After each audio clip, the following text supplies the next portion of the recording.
The train now arriving at platform 5 into 2205 diverted East Coast Mainline service, London, King's Cross.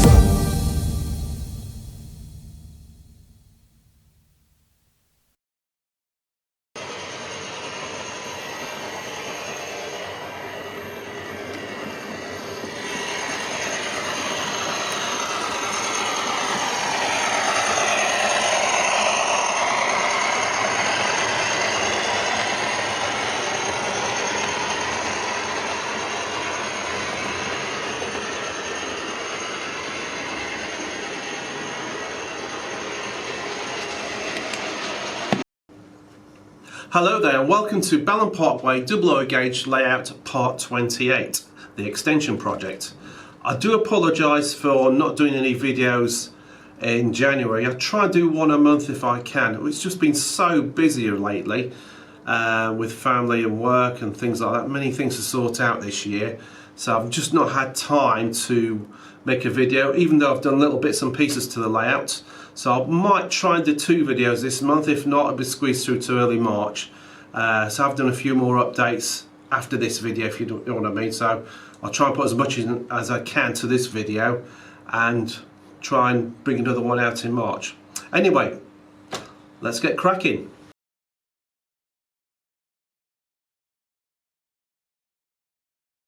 With the recent warm and cold weather, i.e. the freezing conditions, I had a lot of moisture, which I've mentioned before, in the form of condensation leaking from the roof of the garage. So what I've done here, I've insulated it with this bubble wrap, which has got a foil backing, and it's made such a difference, a huge difference. I've done the whole garage where the layout is sited.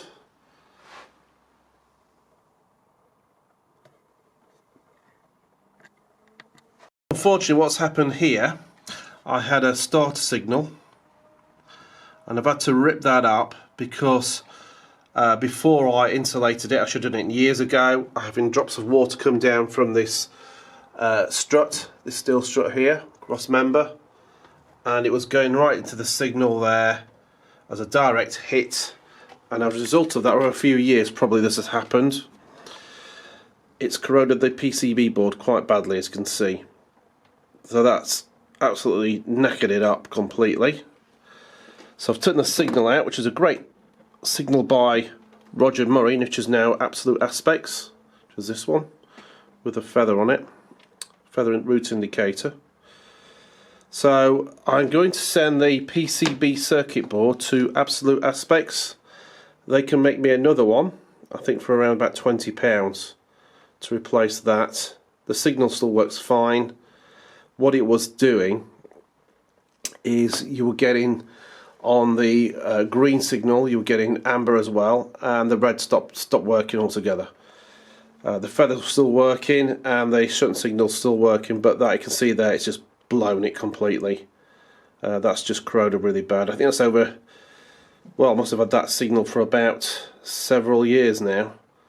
So it can be replaced, a PCB board, about 20 quid. So more expense, unfortunately, that I didn't need, but that's the pros and cons of railway modelling. Okay, as part of the new year, I'm doing a few upgrades. This is going to be one of them. What it is, I laid this road here, which was a Fowler rubber road mat, probably about 9 years ago now, 8 or 9 years ago, and I've just found recently it's disintegrated quite badly. All the road markings went, it turned a brown colour instead of grey, and I just rub it in my hands here, it just comes off. So as I'm using it with the other road surfaces, I'm going for the Scale Scenes printed road surface from the new laser printer I've purchased recently to replace the old road. So there's one here which is in a terrible state. I've resurfaced the traction depot as well, which are called Broadgate. All the tarmac's been done here. This is gold green as well. So this has been resurfaced, much better quality. Again, self-adhesive paper. sticky paper, and it's been put through the laser printer. Scale Scenics, printed it off, done some patches there as you would find on tarmac, so it's been resurfaced. Again, much better quality than it was before. This whole road here again was the Feller or Bush rubber road, and it is disintegrating, so I'm going to take all that up as I started here and redo it with this surface. It's much more better, more realistic. This is a bit toyish, so I'll take that out, scrape it off. I need to raise the bridge here a bit as well. I found that the Deltix actually sticks under this side of the bridge, so a bit of engineering there. Okay, I've relaid the level crossing here. So basically I've done the grid to a better standard. It's more accurate than before. So basically got a laser printer recently, printed this off. The grid's more accurate than the other one, and it's a lighter colour as it's been worn with dust and things like that. Basically this is a better quality printer, and it's sort of a sticky back side of the paper, which is A4. Cut it out, peel it off, much more easy to lay. And I've put the junction at the end here. I also put patches down as you would. Roads always get messed about with different works, etc. Especially at the moment with the bad weather. And I've rebuilt the pavement here. Scale scenes download, and scale model scenery pavement underneath to give that depth. And I'm much more happy with that. The old inkjet print was just going green over winter. It's awful. This is a much better quality and colour. I've also done the cul-de-sac here with the Tri and Stag pulled up outside. That's been relayed with drain covers, etc. Again, not going green with the inkjet. Paper's terrible for soaking up any sort of moisture, which it was, and this has cured the problem, I hope. I've also relayed the car park area here, resurfaced it. This is the Cement Works entrance for the staff. That's all been redone, much better quality than before. I've also done the pavements here. They were going green with this horrible inkjet printer I had. So it's a good investment. It was a reduced price, this laser printer, and hopefully that will last a long time. I'll be doing other things with this as well. It's got a bit of potential there to do much more for the modelling side. Okay, I've rebuilt the bund or compound for the gasometer, and this is much better now. I've done a better job than before. Obviously this was covered with water from condensation, which have hopefully cured now. I didn't build the pillars properly here before, so I've done a better job this time. So that's been rebuilt. This section of wall here was revived from the previous building. The rest got destroyed. And the tarmac here is scale scenes, which are printed off with the laser printer.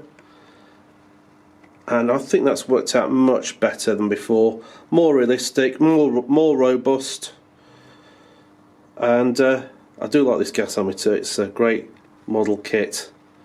So that's repaired that section basically. Okay, I've been designing my own posters here.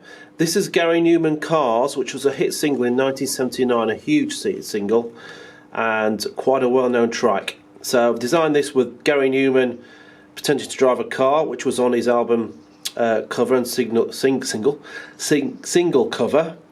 And this is Gary Newman Cars, and I've put at the bottom there, driving it home. Bit cheesy, but it works for me. Another one here, which is the APT. I've put Arrive Apt.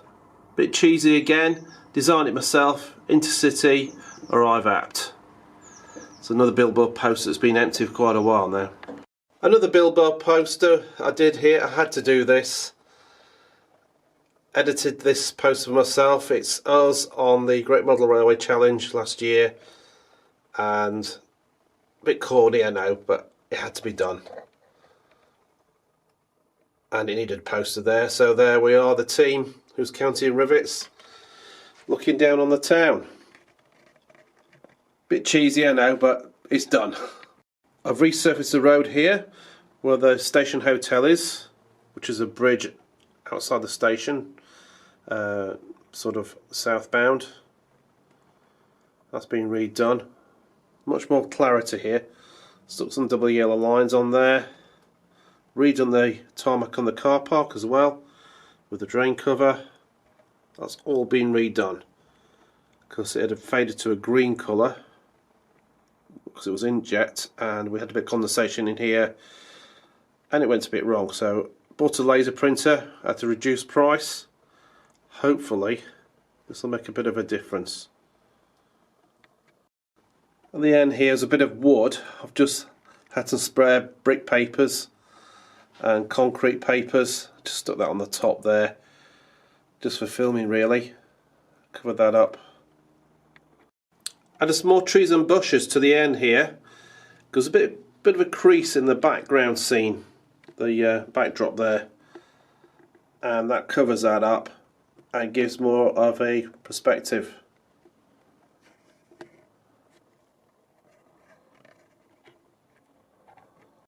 Okay, this is the first stage for the TV aerial TV antenna mast.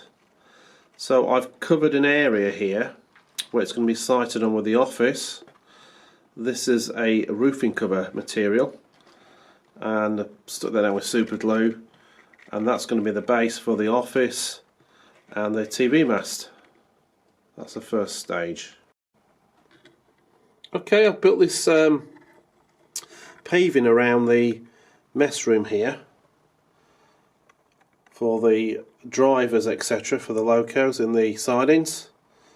I've used scale model scenery laser cut pavement and cover that in scale scenics paving slabs, which are printed on self-adhesive paper, and printed that off on a laser printer and basically stuck it with PVA glue to the building. The previous pavement there had disintegrated and gone mouldy, so that's much better now, better quality as well. Okay, I've stripped back the road surface going towards the corner plot here of the north end side of the layout. So that's all been taken out, all the road surface.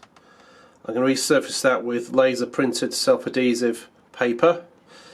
Taking the buildings off the back there, I will use those again. And I've taken the back scene off, so I've ordered a new one there.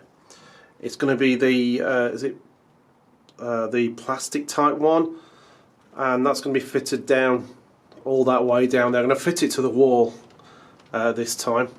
So a bit of mess down there. The two buildings here, I'm keeping the far one, but the front one's going to be replaced with a resin building. I'm going to make that into a newsagent corner shop type thing. So the cardboard one here, which is super quick, it's lasted quite a long time. I think that's quite a good building, but this came up on eBay, so I thought I might as well get it. It's better with the light, etc. So I'm going to replace the building on the corner there, which is a cardboard kit. It's been there probably for over 10 years, so it's lasted quite well. This must be over 10 years now. It's cardboard, super quick. It's lasted for ages, but I want a resin one, a bit more accurate. But these are very good. So this will go and be replaced with a resin building I've ordered off eBay. Second hand, I've got a great price for it. So part of the revamp in that corner. I think the resin buildings are of better quality, even though these are very good actually. The cardboard building for a cheap layout, they're excellent, they're spot on. But upgrading, as I say, and yeah, resin building will take over this one. Also here, I'm going to raise a bridge on the near side section because a couple of locos are catching it, just a smidgen. So I've took this out like that, and I'm going to raise it on a pillar down the bottom there. So that's going to be resurfaced, raised bridge, new back scene, new building. Put the old buildings here back. Maybe some new light in there. I might use the existing lampposts there. They're not bad actually, so I probably will still use that. And yeah, just a revamp this year on a bit of the layout, and that's part of it. That's been there for a few years now, so it's due for a revamp. Okay, this is the central pillar for the bridge that goes across and spans across the corner piece of the layout where the shops are. I've added these two rails here, like the RSJ type rails here, the girders, and I've painted this Typhus Corrosion, which is from the Games Workshop people. It's really good paint actually, it gives that a corrosive effect as it would do. So that's giving that extra height for the loco to pass under. It was slightly catching on a Deltic, so just needs to raise that slightly. And I've also put the limited clearance sign on each side. They're a bit faded, so I've redone those as well. So that's all ready to be fitted to the bridge.